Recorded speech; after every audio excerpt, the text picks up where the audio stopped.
evening, good afternoon, good morning, depending on wherever you are watching us from. Welcome to 𝐀𝐝𝐦𝐢𝐬𝐢 HR Digest, brought to you by 𝐀𝐝𝐴𝐷 Consult, your number one trusted HR partner. Welcome to another episode of an insightful HR discussion, where today we'll look at a trending topic so that we can learn and improve our profession. Today, we'll be looking at recruiting, supporting, and retaining Gen Zs and Cs in our organization. And we have one of our very own HR celebrity, I called, very known in the fraternity, to take us through. But before we do that, we would like to listen to some few upcoming events from 𝐀𝐝𝐴𝐷 concert. Upcoming is our HR conference, which is coming in live in September in Kumasi, 𝐀𝐝𝐴𝐷 HR conference. It's just 150 Ghana cedis, and it will be having live in Kumasi on Thursday, the 26th of September from 9 to 4 p.m. The theme for this is Navigating Generational Diversity, a Roadmap to Organizational Effectiveness. Who do we look out for? We are looking out for exceptional keynote speakers, and one of our speakers is our guest for today, which will be talking about recruiting, supporting, and retaining Gen Z and C. So we'll be having 𝐁𝐝𝐦𝐢𝐬𝐢𝐬𝐢𝐬𝐢 seasoned HR professional. We have 𝐁𝐝𝐦𝐢𝐬𝐢𝐬𝐢𝐬𝐢, Group HR and Administration of Bank of Africa.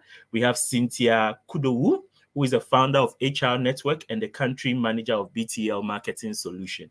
And Mr. 𝐀𝐝𝐦𝐢𝐬𝐢𝐬𝐢 Kwesi is the general manager of Asante Gold BBNE Limited. So trust me, this is going to be a wonderful session this year. We had our maiden session in Kumasi last year, and trust me, it was a blast. So this year is going to be fun, and we will learn a lot. So don't miss it. It's just happening at Kumasi on Thursday, 26th September at the Michelin Hotel. It's just 150 cedis. Grab your tickets now and join this. Also, we have our magazine out, 𝐀𝐝𝐴𝐷 HR Digest magazine out. So if you want a copy, we'll tell you how to go about it. Wherever that you are watching us or you have joined us, we want to know wherever you're watching us. So just comment in the various comment section of our various social media handles, and we would acknowledge you. Also, drop your questions in the various chat box, and we would definitely read them. Like I said, today is going to be a wonderful discussion. We are looking at recruiting, supporting, and retaining Gen Zs and Cs in our organization. You know that today's workforce dynamic is you need understanding, and everybody has a unique needs. So you need to understand the unique needs and expectations of these Gen Zs and Cs in your organization. So today we are blessed to have our very own professional in the fraternity. We are going to have a wonderful discussion. So on this note, I take the privilege and honor to introduce our guest speaker for today, Madam Yvonne Redu-Akpabli. Yvonne, you are welcome to 𝐀𝐝𝐴𝐷 HR Digest. Thank you, Eben, and it's a pleasure to be in this space again. Welcome to all our participants and those watching us from abroad. Thank you. Thank you very much. And it's always a pleasure to have you, because we know that at the end, it's going to be a fruitful discussion, and we are going to be empowered to do great things in our various workplaces. So before we start the conversation, I have Mabel Adi. She says she's watching from Dansuman. And we have Cletus Derry. She says watching from Asimbreku. So let us know wherever you are watching us from. Go to our various social media handles and comment in it. And also, if you have any question along the line, please drop it in our various social media handles, and we will read it out to you. So Yvonne, today we are going to have a wonderful discussion on a very important subject that most HR practitioners have not come to terms with. And I believe that today is going to be an insightful. We are looking at recruiting, supporting, and retaining the Gen Zs and Cs in an organization. So before we kickstart, somebody will ask, who is Gen Z and Gen Cs? So Yvonne, I hand them over to you so that we can pick it up. Okay. So we have the different generations in our society now, where and we want to focus more on the workplace. So I want to start from Gen X because the builders and baby boomers, they are going on pension. So Okay. for Generation X, we have people born from 1965 to 1979. If you find yourself in this space, you are a Generation X person. Then Y is from 1980 to 1994. Now, from 95 to 2009 is Gen Zs. Yes, Gen Zs. And then from 2010 to 2025 is Cs. Some people call them the Alpha generation, but people prefer to call them Gen Cs because they are the computer age children, people. Let me put it that way. So we have these two that we will talk about today. The Cs, that's from 95 onwards up to today, and then the Cs as well. These two generations, they are the young people we are dealing with now in the workplace. A few of the Gen Cs are still in school, and I'm talking about university, and a few in SHS. But the Generation Zs are in the workplace now. If you were born from 1995, you are a Gen Z and you are in the workplace. In some other countries, they start with 1997. Now, who are these people? These people are young people who were brought up by parents who had struggled in life and decided that they won't let their children go through this pain. So let me use myself. We had to go and sell stuff, yam, secondhand clothing, rice, sugar, soap, all sort of things before you bring the money home for it to be used to feed you or give you some for school if you are in the boarding school. Okay, these are people who walked. We walked long distances to school, to hospital. Vehicles were not so common. So, in that light, we decided that our children will not go through this. So, we brought out the Gen Zs and gave them a certain way of life that makes them think a certain way, behave a certain way, want things in a certain way. And these people are now in our offices and are claiming these same things we are giving them in our homes. Okay. Most of these people are motivated by purpose. They don't want to just work for working sake, because a typical Gen Z or C is staying with a parent. So rent is not a big issue. Light bill is not a big issue. Water bill, no. Some of them even have the Wi-Fi at home. So internet at home is not an issue. Food, not an issue. Even clothing is not, because they don't normally go out giddy giddy. So pajamas na no shefie is fine. That's how they are. And because of this, they don't work to pay bills like you and I. They are not working to pay bills. They are working for fulfillment, for purpose, to be known for that. And so they work with a certain type of focus. When that thing is not coming, they will leave you. They like to have work-life balance, okay, where you don't, like those my age, we can go to work at 8 and be there till like 9 p.m. We are fine. A typical Gen Z or C, no, you are entering into his space. You said work closes at 5, he will give you up to 6. That is it. Especially if the remaining hours are not rewarding. They like to have time for themselves to do their own things. And that's why these days most contracts of employment have non-compete clauses, because these people will do something else, whether you like it or not. They will sell Turkish dresses on their WhatsApp status. They will sell PS5s, boxer shorts, jewelry, perfumes. They would produce things. They will be part of volunteering activities. That's how they are. And when you push them to the wall, they don't care quitting, because they don't have bills to pay. And even where the parents are not providing, an auntie will provide, an uncle will provide. They don't really care. So these are the people we are talking about when we say Gen Zs and Cs. Wow, wow, wow. I believe that our viewers have already resonating with what you have said. Now they know where they fall and the kind of unique traits that they all share in common. But before we delve deeper into it, I just want to just throw this question out to you. Yvonne, why should we as HR practitioners be so much concerned about this Gen Zs and Gen Cs? Why should we as HR practitioners? It's important for us to know them. You know, that era of one size fits all, take it or leave it, it's changing. And if we don't get to understand these generations and what motivates them, what makes them stay and even want to work, and we still want to do the one size fits all, this is how it's done, they would leave us. A research done by, I think it was Conferry, they realized that the longest a Gen Z will stay in a place of work is 3 years. They will move.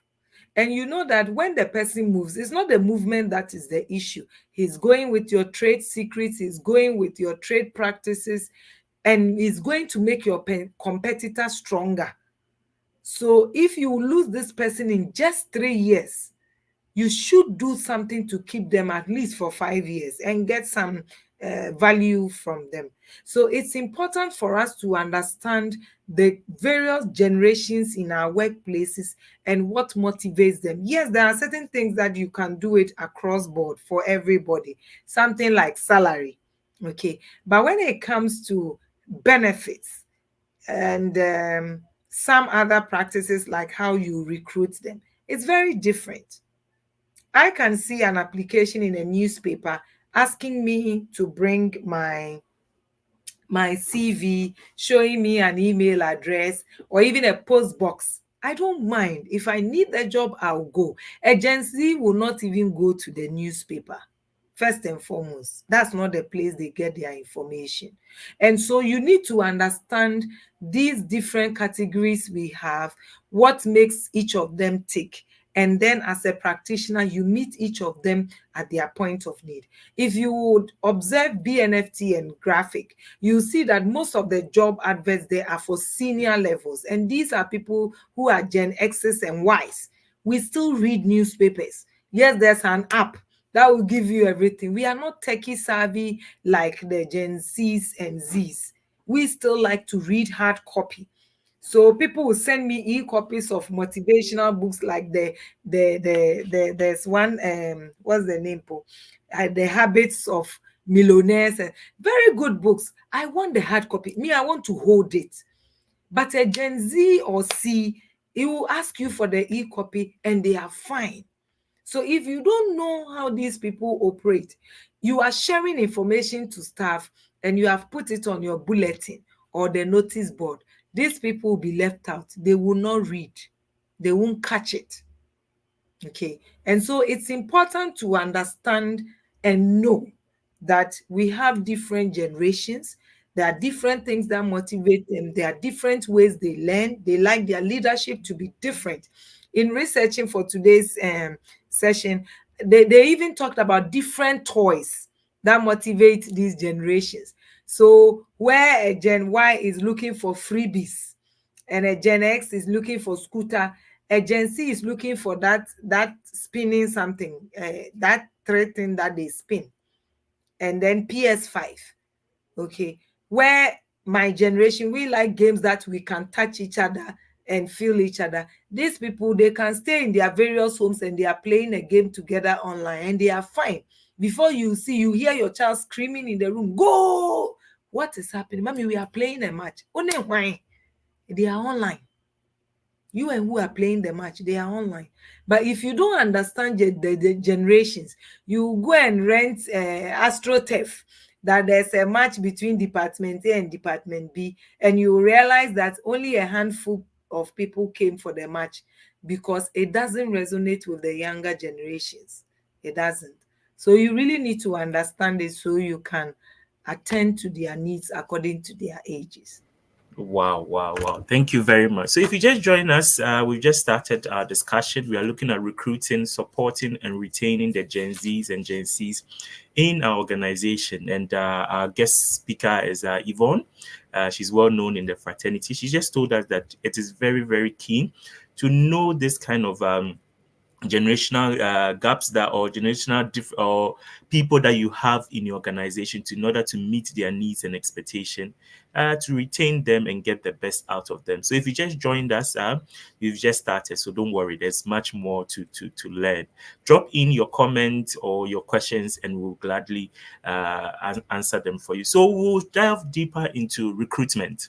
Now we know them. So when it comes to our recruitment, Yvonne, can you throw more light into when it comes to recruiting this is the first point of getting them into your organization.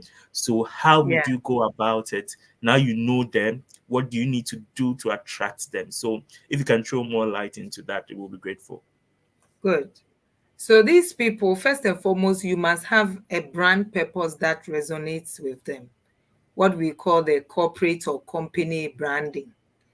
And it starts by not just saying they are digital people, so they will go online. What are you showing? What perception are you giving them about your company? Is it a great place to work? And so you realize these days our banks have even started having extracurricular activities, and then they will put it online. Zenith Bank goes old school, Fidelity goes rep my jersey, and all of those things. It resonates with Gen Zs and Cs because they get to see that it's a place of fun, because they don't joke with work-life balance. And because they like to have a fulfilling job, they want to know whether your brand can help them fulfill their own purposes. It can allow them to be who they are. So your corporate branding is very important. Some of them can turn down your job just because of your Lacoste or polo shirt that is too traditional. So you see that most companies now, the ladies Friday wear is some very classy t-shirts with v-neck and hug body style. That's what they like. If you do the traditional polo shirt with those big hands, it doesn't resonate with them. Your logo, your colors, your leadership style, they have a way of getting to know it. So you need to brand yourself and position yourself to be attractive to them.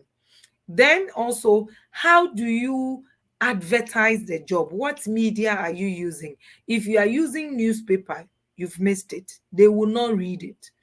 They don't read it. It's their parents and uncles who will see and prompt them.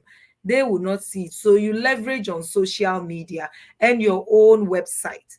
Even your website, most of them may not go there, but the social media is the thing for them.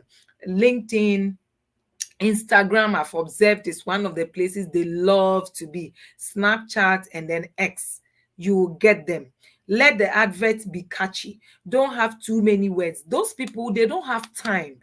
They don't spend time on stuff. So when the advert is too long, they go straight to how to apply, and they just apply. That's why sometimes we, the practitioners, will get so many CVs we don't need, because the advert is so long. They don't have time to read. So it should be simple, straightforward, catchy, but make sure what you need is in there so you don't get a lot of CVs that will not help you. It should be colorful enough, reflecting your brand, and catchy for them as well. The font should not be too small. It should be readable, even on their social media handles. So you will see adverts from companies like Sidat, Axis. They would give a little brief and then a link for more details, so that only those who are interested would click on the link to get further information, because they don't have time for that. And then apart from the media, you should also let them be able to use a digital means to send their CVs. So you see some adverts will say only Microsoft Word, only PDF. Some of them, their CVs are in formats your system cannot open. I've experienced that before. I don't know what app that was used, but what it means is that you should have as many means for them to apply, or you make the application mode digital and easy, an easier form to load because most of the time they have everything on their phone. So when they see the ad, then they will just apply for it. And so you need to show that media. And then also, um, as they apply, I've told you they don't have time. So using the digital means is good, but you need to give them feedback. A few of them will reach out, but most of the time, when they give themselves some time frame, 2 weeks, 3 weeks, if they don't hear from you, they move on. So when you are ready and you are now calling them, they will tell you that they are no longer interested. Remember, these people are not working to pay bills, so they can just walk the walk when they see that you are also not serious with them. So you have to reach out to them as soon as you can when they've applied for these jobs. They are also interested in a workplace culture that thrives on performance, okay, merit, so that they can give you their best, knowing that it will be rewarded. So in the job advert itself, try and show something there that shows that you are an equal opportunity employer. um you reward performance and stuff like that. Yeah, and you'll be fine. So using digital means branding the company and positioning it to make yourself attractive, providing a flexible way to apply, and then a window for application. They will see the adverts and, oh, third, they will wait.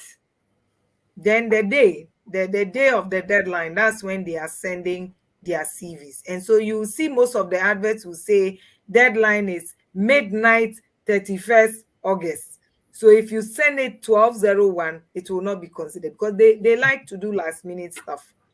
Yes, they like to do last minute stuff. So you should also be specific on the deadline. And yes, once you say 31st, they will send it as long as the day has not dawned yet. Yeah. So Wow, those are some wow. things to consider to attract them. Wow, wow, getting interested, interesting, especially with the use of the social media, the digital means to attract this kind of generation into your organization.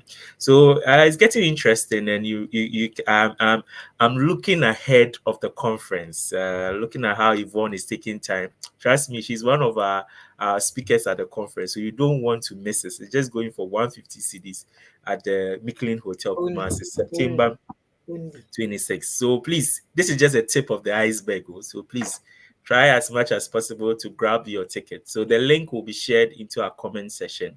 Just tap it and register. So Yvonne, we've looked at the recruiting, the first stage. The second stage, onboarding, getting these people. Now you've been able to use your appealing and branding and all those kind of 𝐀𝐝𝐬 to catch them. Now, how do you onboard them to feel that, that, as you said, they always want to feel valued, their contribution as they are entering, this organization values me.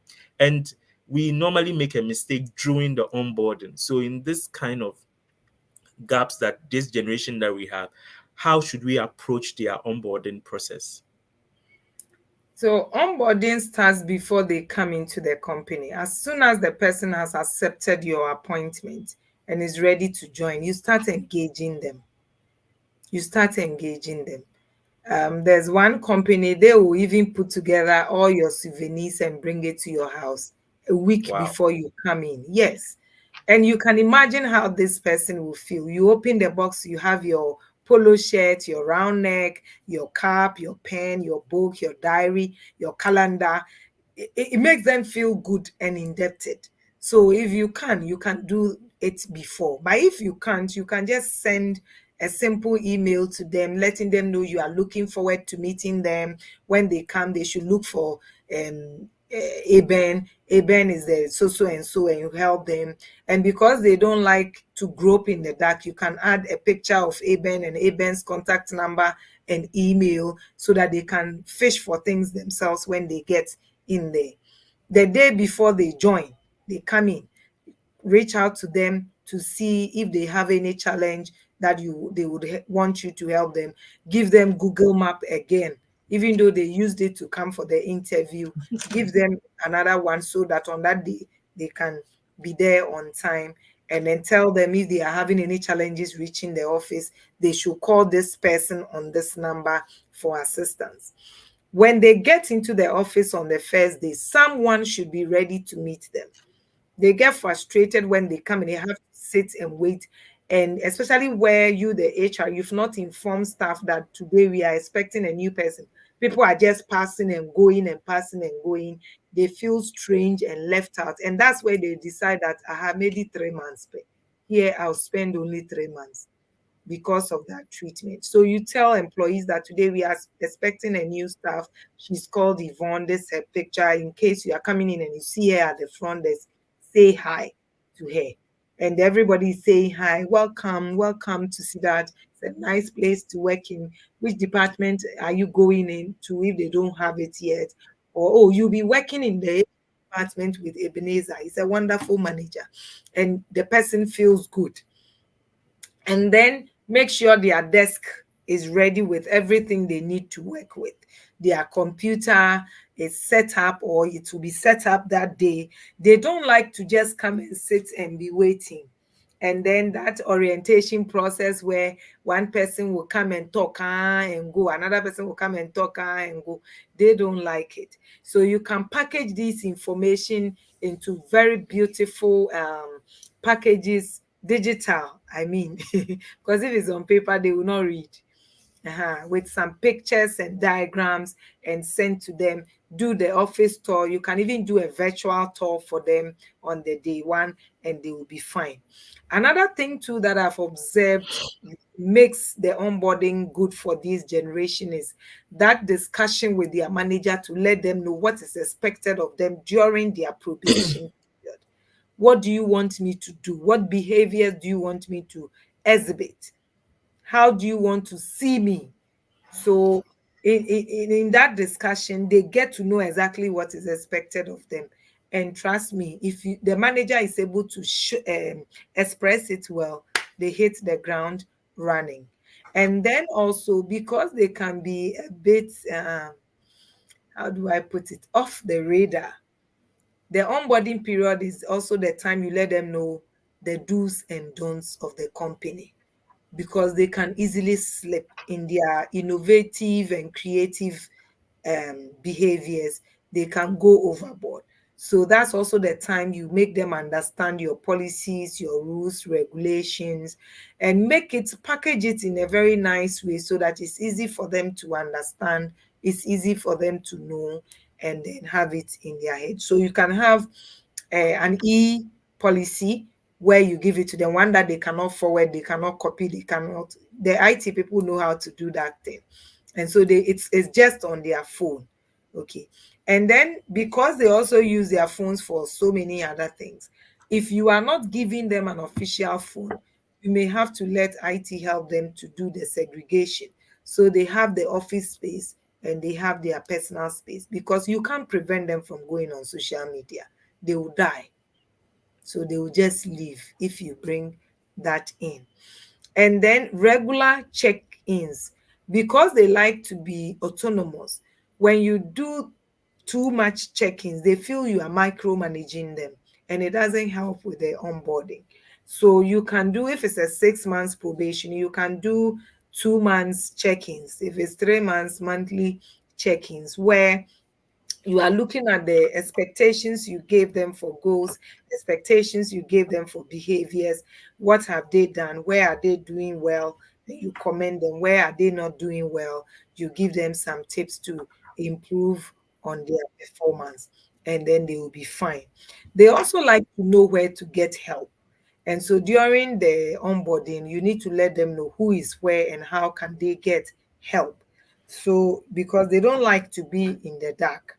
And so if you have an infirmary on site, let them know where it is and how to assess it. How do I assess my leave? If I want permission to be absent or to work from home today, who should I go to? How should I deal with it? They don't like confusion and ambiguity like us. They like things to be straightforward. So the onboarding is also supposed to be so. It is also at this stage that you need to let them know what is in it for them. Because, like I told you, they are not afraid to work. So then they are looking at it and like, okay, I've joined the company. What is in it for me? So the learning and development initiatives you need to share with them. If there are opportunities to get scholarships after 3 years of work, share it with them. If there are cinema tickets that are given to the best worker of the department every month, let them know. They like to know all these things to be sure that they are in the right place, because when they are not seeing these things, they just decide that they won't last with you, and that affects your own retention. So the onboarding, using digital means to onboard them, and engaging them way before they join whilst they are with you, is important. Exposing them to people who they will be working with, who does what, where are they located, helping them to understand their work and how it is linked to the other departments and other jobs they will be doing. And then, of course, the other aspects of development, compensation, extracurricular activities, they like to know all these things. One thing too that helps them to be onboarded is when you give them their PC and they realize that it is not Windows 10 but Office 365. They have all the apps they need to work, and it's the latest versions. They are happy. When you give them their phone and it is either an iPhone 16 Pro Max or Samsung, whatever, they are excited. So they like to have the latest version of these digital gadgets. And they don't like the mouse with the long rope. They like the Wi-Fi mouse, the one that doesn't come with any rope tied with it. You put the USB and you are working. And then they also like to have their machines with them. So if you are doing desktop, especially the Etikopo, the one with the hunchback, you won't get them. They don't like it. So you go laptop, and as much as you can, it should be as light as possible, because they don't like holding laptop bags. They like one bag and everything is in there. So not too big, not too heavy. They are fine. And of course, you make them know the rules around it, and they would guard it perfectly for you. And so because of that, we mostly tell ITs to segregate the PC for them, where they have a personal space and an official space. None of them coming in, because if you tell them not to use it for personal, they will come to work with two PCs, and I'm telling you, you will suffer. You will suffer. Yeah. So those are some of the things we do to get them onboarded. And then after you've given them the expectations and for their goals and their values, their behaviors, you need to be doing the interim assessments for them to know whether they will be confirmed or not, whether they are on track or not. And so you don't wait till after the 6 months or 3 months to now give them feedback. Give them periodic feedback to know how they are faring. Quite a number of them would even come to you to ask for feedback. They won't wait for you to come to them to ask whether everything is going well. And so they thrive on feedback. Yes, just that when you don't package the feedback well too, it has a way of affecting them. Remember, they have an entitlement. Yes, At, yes, yes, yes, yes. I was just so about to how ask you a question regarding feedback, which you just said. But however, you've okay, just addressed my question, because definitely once you know their communication or feedback style, you adjust to it. So you you do. talked about check-ins, and I think let's talk a little bit about it. I'm looking at some of the common problems that um, these people have come in, you successfully onboarded them, but definitely you know that once there are different generations in your organization, and these are the vibrant ones that you have and the older ones too, there are a bit of frictions. And also, especially, you have a manager who is Y, Z, and you have the Z and the Z. how should what are some of the common challenges managers face, especially when supporting these Gen Z and Cs, and how they can overcome it? So I think if you can throw more light in that aspect, I'll be grateful. Yeah. One of the major challenges is the one size fits all syndrome, where they think that Yvonne is like this, and so you, this young person, you should also be like this. Why can't you be like this? They are different. Like I said, we the parents made them so. So if you want to treat them like how you are treating the older generation in your office, you'll be making a huge mistake. They are also very creative and innovative. Because of this, they are not scared trying new things. I will be afraid to go into the system to try something because I'm afraid it will crash my PC. A Gen Z or C is not afraid. If it crashes, you can get a new one, or I'll tell my mommy to buy one, because for them money is not the issue. You get it. And so that thing makes them come off as very risk oriented people. They are not afraid to try new things. And so because of this, you've told them to give you a report with some data, then they come with you with 2 pages, graphs and everything, and you're like, no, I want the data, I want to see the data. To them it's like, what are you going to use the data for? Is it not for graphs? Is it not to know the trend? And I've done it for you. Okay, so this is where the discussion, when you have a performance management system, goal setting, that discussion to let the person know, this is how I want you to do it. This is how we would understand what you are doing. And this is why. The why is more important to them. The why is very, very important to them. This is why we do this. If you present me with the data, even though you've done the graph for me to see the trend and all, I can see the raw data to understand what is really happening. Then they can give you both. So that discussion bit helps. And that's why these days some people call it meetingitis. Every time we are meeting, yes, you need to meet them at least once a month, one on one, and meet them in the team at least once a month, so that you can share this information with them and you don't get them on the wrong foot because they are experimenting and they are trying. They are also not afraid of deadlines. So you've given them a task to do and you are expecting it on Friday. It's Wednesday and you ask them, how far? I'm on it. So where have you reached? Don't worry, you'll get it on Friday. If you are in my generation, you'll be like, tell me you've done three, so by Friday I'll get the fifth. You are telling me you are on it. For them, you said you wanted it on Friday, you want a report, you will get it. Okay. And so because they are not afraid of deadlines, when you think that they will not meet it, they don't see your need, and it can also bring conflict between they and their managers as well. So what you do with this deadline matter is that when you give them the task, I need 5 boxes on Friday. On Wednesday, I want to see 2, and then Friday, I see the remaining 3. Then you are okay with them. And if you don't do it that way, then wait on Friday to get your 5 boxes. The downside of this is that on Friday, he will present you with 4 boxes and a reason for not getting 5. Meanwhile, you two, you need the 5 to send to senior management. It's too late. And they don't see your beef because they've given you 4. They've given you the reasons why they couldn't get the 5. So what's your problem? Some of them may even tell you that by Monday you get the 5th one, but you needed the 5 on Friday by 4 o'clock. So the specificity of your instructions to these people is very, very important. They don't like ambiguity. So be specific. What do you want? How do you want it? When do you want it? How should it be done? Who should do what? You need to specify.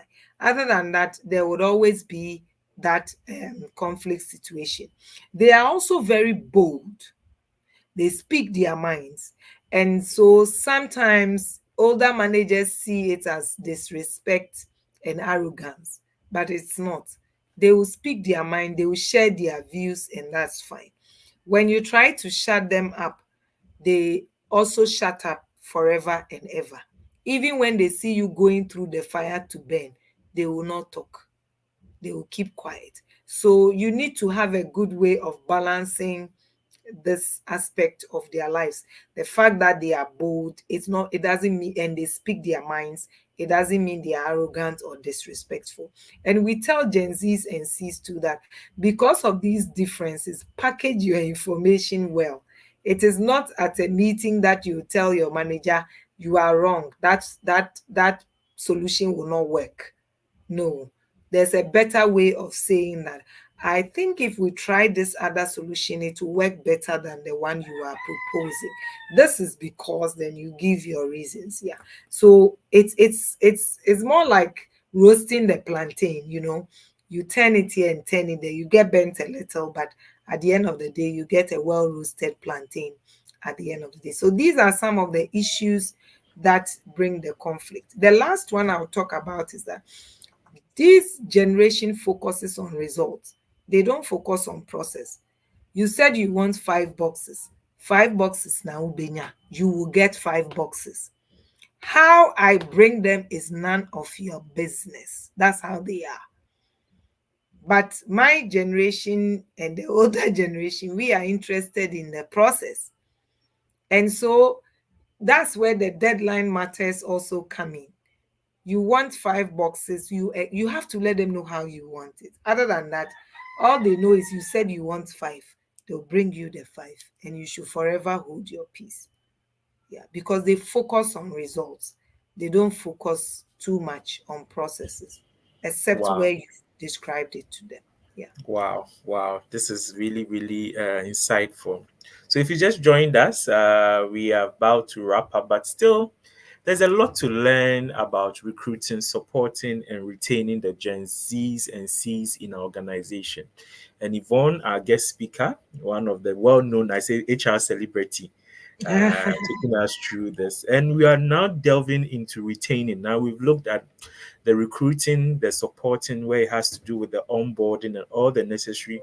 Now we are looking at retaining, and I think even now work-life balance is one of the major even at your opening statement about who the Gen Zs are, you even stressed on it, and I think you said they are bold, they don't mind leaving, and these are things when they see they don't have it, they decide. Can you talk more about how important is work-life balance to this generation, and how can companies structure benefit to meet these needs? Okay.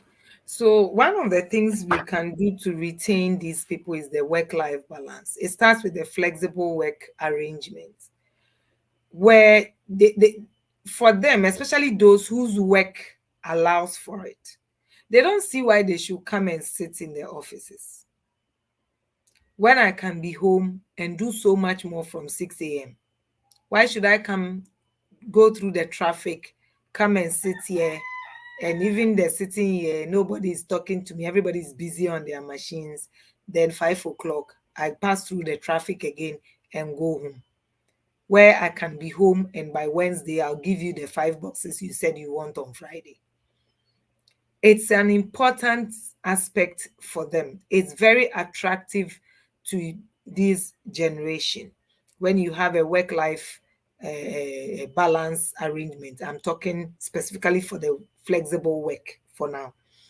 And because you don't want them to be home throughout, because you need to know what they are doing, because they can be off the radar sometimes. So you can make it 2 days a week or 10 days a month in your policy, with guidelines to it as to how they can request it, how they can go, what is expected of them, and all that.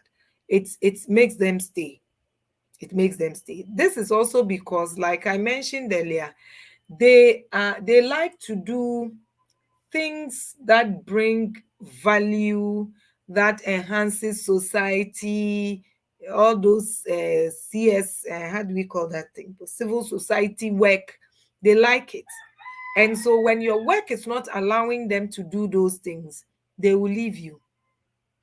And they will do it through the work-life balance, the flexible work arrangement. So you've asked them to work 10 days from home in a month, and they can use 6 a.m. to 7:30 to attend to this. 8 o'clock, they do your work. Then from 5, they go back to that thing and they are fine. Then we also talk about extracurricular activities. They don't do the all work and no. They like all working hard and playing hard. So you need to have a lot of fun workplace extracurricular activities to engage them. Today is aerobics, tomorrow is salsa dance, 𝐀𝐝𝐬𝐢𝐬𝐬𝐢𝐨 and one more party, working from the beach, working from University of Ghana, working from the CEO's office. If I were the CEO, all those fun things, rep your team, rep your school, it makes them enjoy the work. So that it's not just work, work, work, but there is a fun time. A new one I have discovered these days is they call it a time off. So if you come to work consecutively for, let's say, 10 days, you get 1 day off, okay, or half day off. They love it. They love it. Even though they usually don't use it for anything profitable, because it's for them, they are happy that you've given them some time off. So these flexible work arrangements that helps them to balance their lives, it helps them. Most of them are choristers in their churches. They have to be at choir practice at 6 p.m. If they close even at 5 on the dot, the likelihood that they will be in church at that time is very low. And so they will not take your job because the choir, the singing is more important to them. Remember, they are not working to pay bills. And so if you need to help them, such a person may tell you that on Tuesdays and Thursdays, I want to work from home because I'll be going for choir practice. I'll be going for football, whatever. We have a tournament in my neighborhood. And then because they value professional development, a lot of them are also back in school. And you need to make arrangements for that to retain them. Developing them in your office through your training and development policies and plans. And don't focus only on the soft skills, but also on the hard skills, technical skills, leadership skills for their work. Then there's the angle where the person is reading law, MBA, SPHR, PHR, wherever. You need to give them that time. So some of the training policies we develop, the bonding is not only for the money. We bond also for the time we give you. Because some of them, they can pay their fees. They don't need your money. They only need time. So they want to close at 4 or 3. You give it to them, but you bond them so that after the course, they don't just run away. Some of them are in Ghana doing courses abroad. You need to also give them room for that. Your data will be used, even though you've asked them not to use it for personal things. And they also like to have, to retain them, you need to have collaborative working environment where they can work with people. The typical Gen Z does not like working alone. They thrive working in teams. So helping them to understand their role in the team, how they can contribute in the team, also helps them to stay. And then make sure you have a diverse working environment. It should not just be only old people and they are the only young ones. It should not only be young people, not only men, as much as you can mix it up so that it's a very diverse environment. They don't have problems accepting diversity. You are homosexual, that's your wahala. You don't eat rice. That they don't judge, they don't really mind. It's those of us in the Ys and X's that these things worry us. So they thrive in such environments.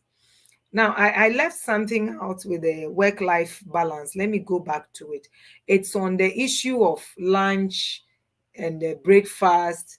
You should provide for them where you have it on site. So even if you are not paying, let the provider come and there should be a mix for them to choose from. They also love these finger food savory. So there's a drinks somewhere that they can pop in and buy 1 bottle of Coke with a biscuit to snack on. So you can have such a stand there, a coffee machine. All those things help them to enjoy their work and also stay with you as much as possible. And then give them room to be creative. These are very creative people. They can come up with ideas. You don't know where they got it from. They are so amazing. So give them room for that. What does this mean? Have awards for innovative ideas, creative ideas. So let's say in SIDAT, we want to develop a new template for our online adverts. You throw it to them. They'll bring you ideas. The one that you pick, you reward them, that person.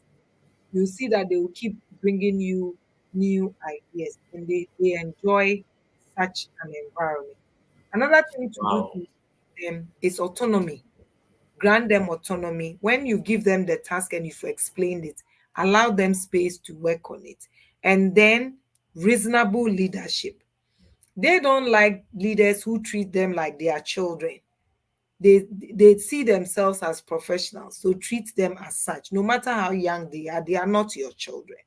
So reasonable leadership, what I mean is equal concern for task, equal concern for their personal lives, and then things will go well and they will stay with you. Wow, wow, wow. I think questions after questions I wanted to ask you, just already answered them. I was about to ask you about the innovative retention strategies, and I believe you've already killed it. So I don't know what to ask again. So those who just joined, you've missed a lot. You've missed a lot. And trust me, I use this opportunity to welcome you to our conference coming up 26th September in Kumasi. McLean Hotel is just going for 150 CDs, and I tell you, you will enjoy a lot from Yvonne. And me, even as a host, I've really enjoyed a lot, and I'm going to do great things at my workplace. It's been fantastic. But before you go, Yvonne, I have a question for you. Okay. My question is, first will be a question. Second will be your advice to, especially HR professionals. Then we'll pick up questions from our viewers. So my question is, how do you see the future of work evolving with the influx of Gen Zs and Cs into the workforce? The future of work is positive, even though there's rapid change. Now we have AI also creeping in, and you hear some companies saying the staff should not use AI. I just smile. It's just a matter of time. You can't run away from it. I mean, things are changing so fast that we need to have this collaborative technology where right now we are using StreamYard. It's on YouTube, it's on Facebook, and I think it's on 3 platforms. But I'm just on my PC. I'm home. I'm sure you are also home. And so, in the future of work, if we want to take advantage of it, first of all, no matter the generation you fall in, you should be digitally savvy. You should understand the digital means of communicating and how to use them. Not just your laptop, not just your phone, but the apps that come with them. And of course, the AIs embedded in there, you should know. Secondly, you should also understand people. That's why this topic was so interesting to me. We are in different categories. We have the ethnicity, we have the generations we fall in, and then we also have educational backgrounds and all those things that brings in the issue of diversity and inclusion. You should understand people and know what makes them tick, so that if you are in the workplace, you know what is expected of you as a woman, as a Gen Y, as an HR person, and then you deliver. Another tool that is changing the workspace is communication, how we communicate. These days you can't just say that's how I talk. You have to be a professional. You communicate with empathy, emotional intelligence, and all those things. So the workspace is changing. It's quite rapid on this side of the world. We don't see it that fast, but I tell you, it's changing so fast out there. And so we need to be abreast with it. It's positive. Sometimes people say that, oh, it will make us lose our jobs. It won't. It would. When you look at economics of work, what will happen is that in the short term, certain jobs will become redundant and not needed. But in the long term, it will create new jobs as well, which means that we need to start preparing ourselves for this newness coming up. Yes, and it starts with the digital information, knowing the various digital platforms and the gadgets and how to use them. Wow, wow, wow. Keep your questions coming. No, I haven't seen questions so far, but I've seen viewers watching us from Winneba, Nyameche, Kumase, Tema. Keep the questions coming because this is a very insightful discussion. As HR practitioner, you should know your workforce that you have and plan according to their needs and expectations so that you can mutually enjoy the benefit of it. It's been a wonderful discussion with Madam Yvonne. Everybody knows her. Me, I always say she's the HR celebrity now. Wherever you Eh, find yourself, you see her. And we are all tapping into her rich knowledge. And yes. please, because of that, I'm using this opportunity to invite you to the HR conference happening live in Kumasi, Micklin Hotel. If you came during the first edition, come to the second edition. It's going to be boom because we have Yvonne coming, other seasoned speakers also coming to share their knowledge and experience. And I believe that once you leave there, you are going fulfilled to do greater works at your workplace. So, Yvonne, I want you to throw more light and advice to the HR or your closing remarks. Since I don't have much questions coming, I believe that we've soaked it and we are thinking about it and see how we are going to implement these initiatives at our workplace. So, Yvonne, any question, any advice you want to throw to the practitioners? Yeah, recruiting and retaining Gen Zs and Cs requires a targeted approach that takes into account their unique preferences and characteristics. Onboarding them and retaining them is the same. What moves them is very different from what moves me. For me, for example, you can have a 10-year building plan as a retention strategy. I'll stay for 10 years knowing that after the 10 years, I'll own the house. A Gen Z will not like that because they are already staying with their parents. A house is not a problem. They know that pretty soon mommy and daddy will die and leave the house for me. So you need to understand their needs and then attend to them. You need to create a work environment that promotes teamwork, promotes growth, opportunities for learning, autonomy, especially, and have the kind of brand perception that will attract them to your company and, more importantly, retain them. Ensure you include extracurricular activities. Sometimes when we HRs are doing things like this, they think we are just enjoying life, just want to have fun. But it's because of these people that we do these exercises to make the workplace fun, to make the workplace fun. Yeah, And Caroline says they don't mind moving where their work-life balance is unattached. Yes. yeah. They don't care moving. They don't care. Sometimes they will move and even pay you for the in lieu of notice. They don't really care. Yeah, And we, the company, suffer when this happens. So as much as possible, we should try to implement these strategies to retain these people and make them enjoy their work with us. On that note, I also want to add my voice to Aben. I want to see you in Kumasi. Share the flyers yeah. when you see it. Share it. Last year it was something else. I picked a lot of information from the CEO who spoke to us on what they expect from HRs. So don't miss out. Louisa, come. Caroline, come. Salamat, come. Everybody, tell your friend to tell a friend. Once you are in Kumasi, Sunyane, you don't have any excuse. And it's just 150 cedis, less than 4 bottles of club and kebab.